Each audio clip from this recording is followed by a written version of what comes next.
y'all? It's your truthcaster, Davidel Sly, and you're tuning in to Not Sly Podcast. What up, y'all? Welcome back to my podcast.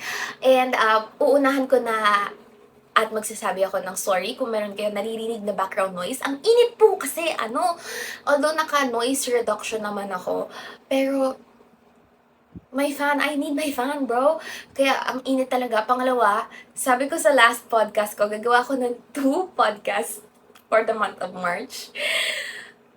Pero hindi talaga kinaya ng oras. Sorry. Promises. My promise was broken and I'm so sorry po sa mga nag-abang ng dalawa na sinabi ko. Pero babawiin ko siya this April and sa May rin. Pero actually very busy lalo ang April and May ko.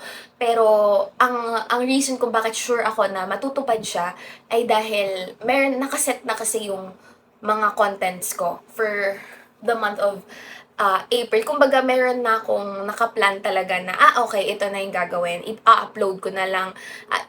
I-shoot, i-record, i-shoot, i-edit, and then ipopost ko na lang. Parang ganun kasi. So, ayun. Kaya, sure ako na this April ko mababawi yung mga sinabi ko nung March. So, matutupad ko pa rin, pero hindi nga lang sa March. So, ayun.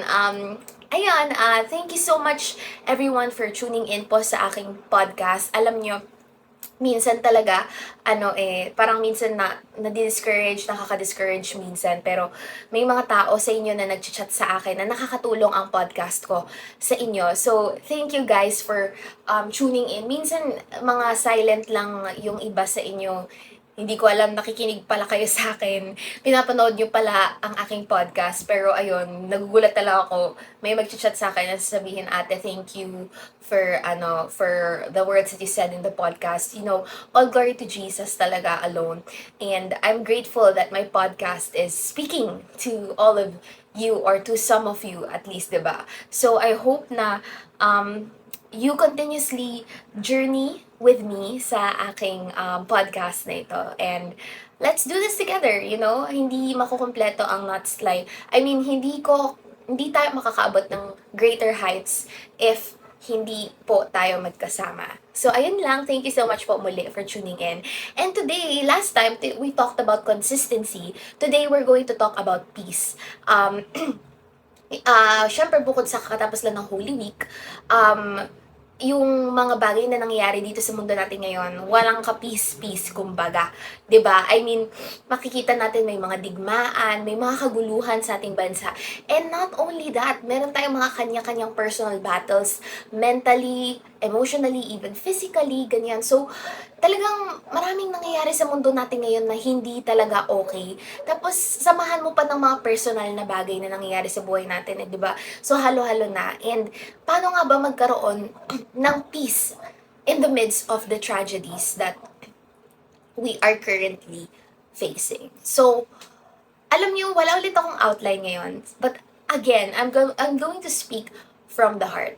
Unahin muna natin yung mga problems natin personally. Alam ko kasi na hindi talaga madali eh. Alam mo yon, parang ako ngayon, graduating student ako. Ang daming nangyayari. Honestly, grace na lang talaga ng Lord kung paano pa ako nakakagawa ng podcast, and at the same time, kung paano ako pa nagagawa yung mga bagay na ginagawa ko ngayon kasi president din po ako ng organization. Shout out to Sigma. Ayun. And then, bukod doon is, nag-aaral ako for the things that I'm preparing for. So, hindi ko muna sabihin, pero ang dami ko inaaral.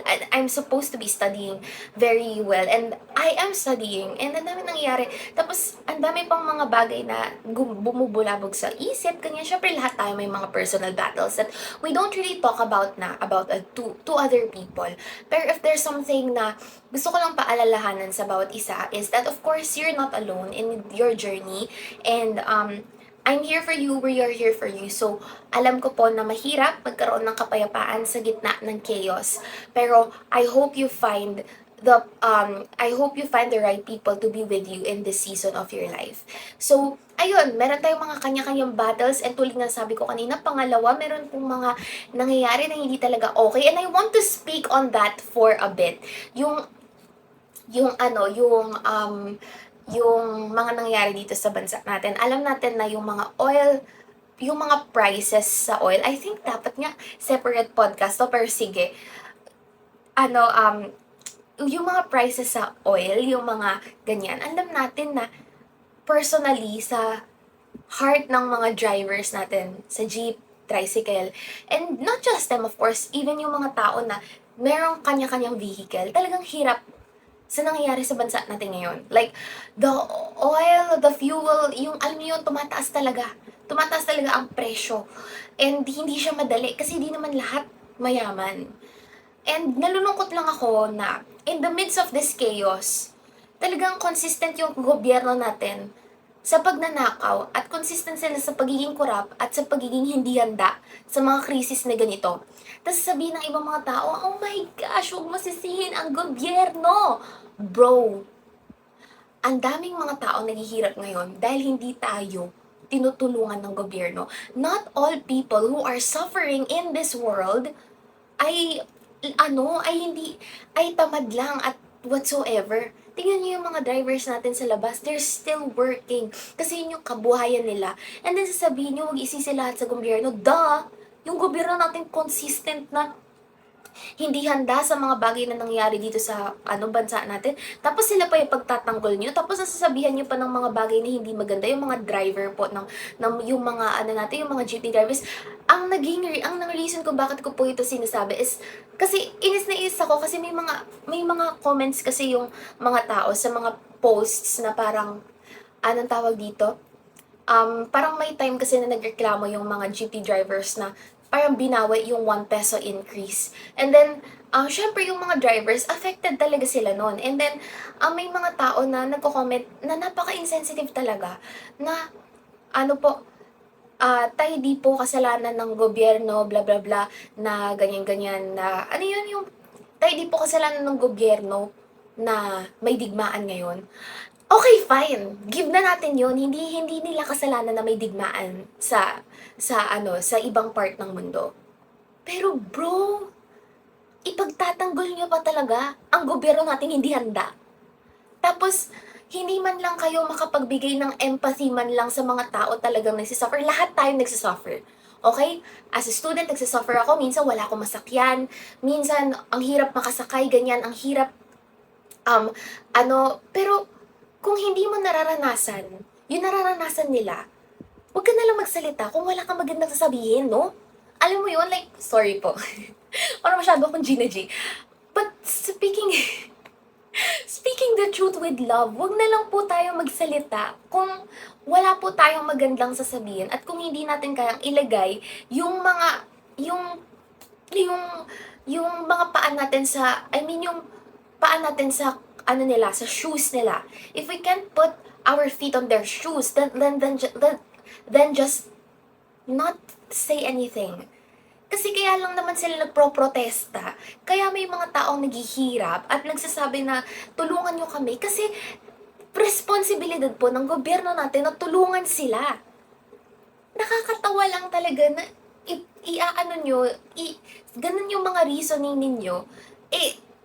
Our government has the choice to be prepared on such crisis, but obviously, they're not. Tapos sasabihin pa nila walang crisis. Ano sila, baliw?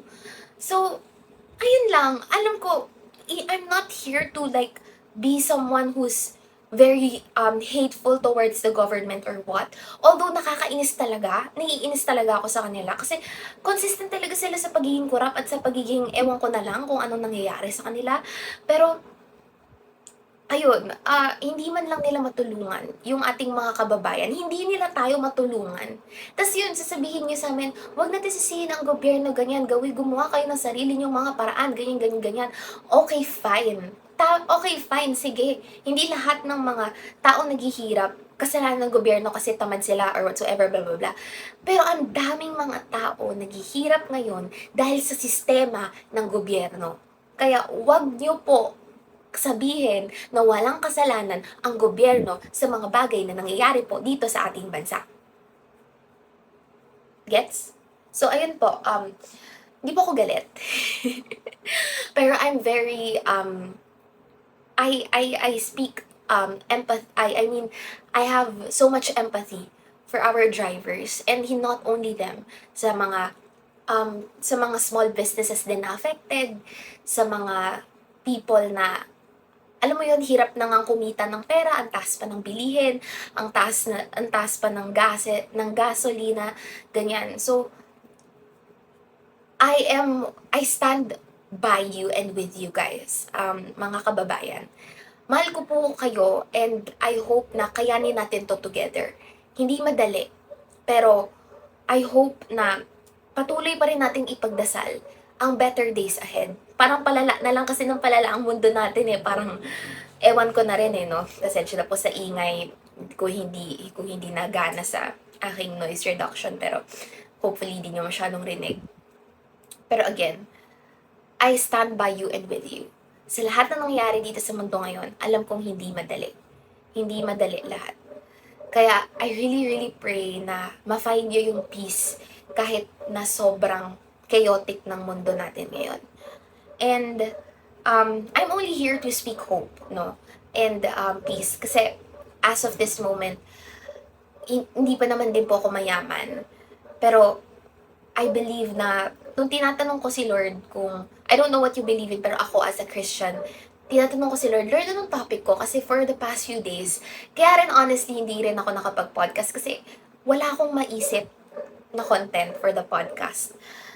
Pero, naisip ko to. Biglang pumasok sa isip ko kanina, speak about peace. Kasi yun ang kailangan ng mga tao marinig ngayon. And wala akong outline, pero Lord, guide me. Sabi ko, geez, alam mo yun, alam ko na, kahit na, ang daming nangyayari, meron pa rin nag-o-offer ng peace na nagsusurpass ng lahat ng understanding natin. And, kahit ano pa ang circumstances na nangyayari po sa buhay natin ngayon. And again, hindi po natin ini-invalidate or hindi po invalid kung ano man yung nararamdaman nyo. That's all valid. And I want you to know that the Lord understands. Si Jesus, He understands you. And nung nakaraang Holy Week, na nag-reflect tayo, ganyan, daming tao sa church, puno rin po yung simbahan namin, lalo na nung mga latter services, ganyan. Alam niyo po, ang grabe lang po ng Panginoon kasi doon ko po na-realize na, isa po sa mga malalaking realizations is that lahat talaga na nandito sa mundo temporary lang. Pero ang Panginoon natin, siya yung eternal. And hindi ko po alam kung anong pinaniniwalaan niyo po muli.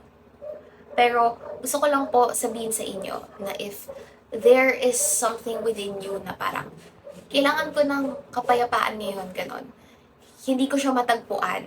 Kasi may problema na ako personal, ang pangit pa nang nangyayari sa bansa.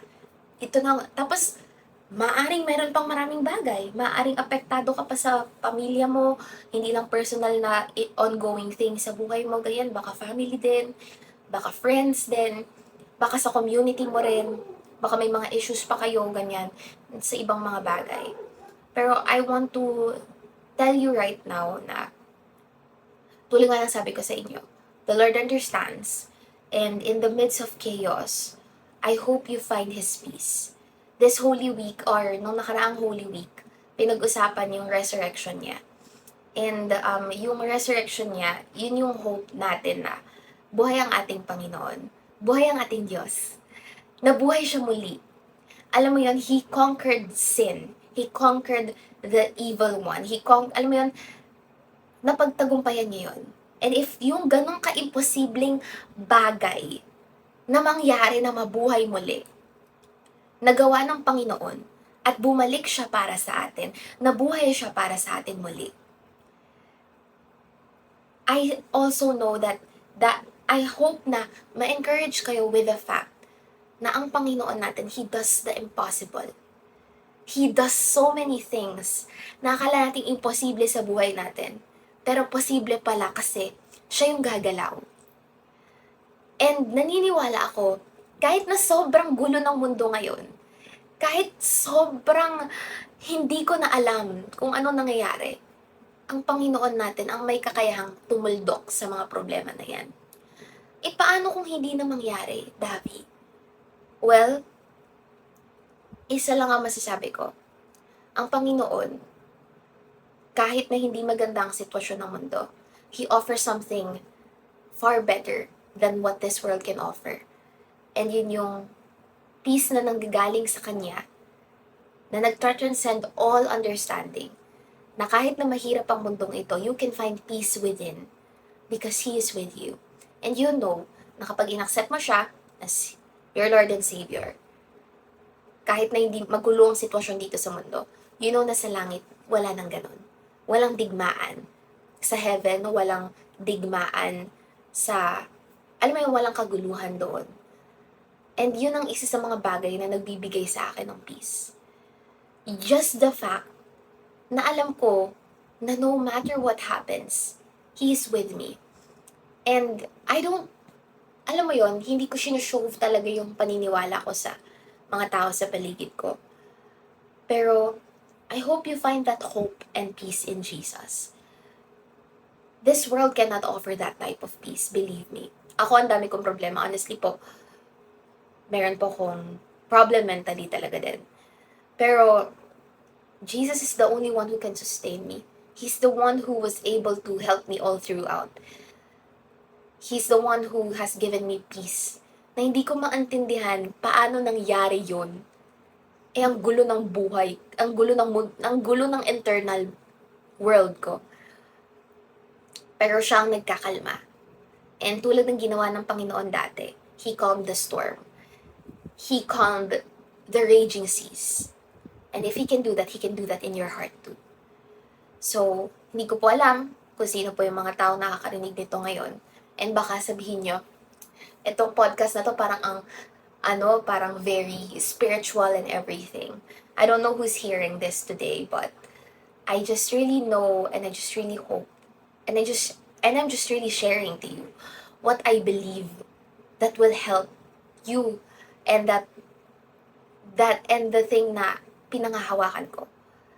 Peace comes from Jesus. No one and nothing else can give you the type of peace that He brings. Now po, in practical ways, I hope you still find rest. Makapag-rest pa rin po kayo. I hope you can still have the time to enjoy this time with your family. I hope na na may time kayo na makalimutan nyo saglit ang inyong mga problema, pero hindi sa paraan na makaka-destruct po sa inyo ha. Wag naman po sana. Pero sana sa paraan na alam mo na tama. And I hope na ma-find nyo po yun sa pamilya nyo, sa community nyo. Pero kung dun kayo mismo may issue, I hope you get to find the peace within yourself by spending more time with yourself. Kasi hindi mo naman makikilala at malalaman kung anong capability mo para makita yung joy or yung happiness kung hindi ka magsispend time with yourself. Do the things that you love kahit saglit lang, kahit 15 minutes lang, humiga ka lang saglit and mag-reflect ka sa buhay mo nang walang doom scroll. Ganyan kasi minsan kaka-doom scroll natin, hindi yung reason kung ba't tayo nawawala ng peace eh. So I hope na iwasan natin yon and mas maging cautious tayo sa pag-introspect in this season. And kapag nakakapag-isip kasi tayo, din tayo nakakahanap ng paraan paano natin masasolusyonan or kung ano yung mga dapat natin gawin para sa sarili po natin at para maresolbahan po natin yung mga bagay na kailangan po natin maresolbahan. Tulad po ng lagi nating sinasabi, this too shall pass, it will. And I hope na kung ano yung mga bagay na nangyayari sa'yo ngayon, talagang makonquer mo siya. And I hope na tulad ng sabi ko sa'yo, you're not alone. Jesus is with you, and if you do not agree with me, I understand that. But if you want to find Him, all you really have to do is knock. In fact, He's already with you. He's not a distant God. Jesus is always Jesus is everywhere, so He's with you. All you really have to do is let Him in your heart. So if you don't have Him yet, I hope this is the day that you get to know Him and actually learn that kasama mo siya. Ayun lang. I hope na I get to encourage you. I hope na natulungan kita somehow. And this podcast may feel like it's messy or what, but it's not, I believe. Because I believe na yung Lord ko, ang nagsabi sa akin mismo to speak about peace in the midst of in the midst of our situation. And the peace that we really need is Him. So, I hope you find Jesus today. And as you find Him, find peace in the midst of chaos. Ayun lamang po. But once again, this has been Davidal Sly. And wherever I go, I carry light. See you on the next one. Bye!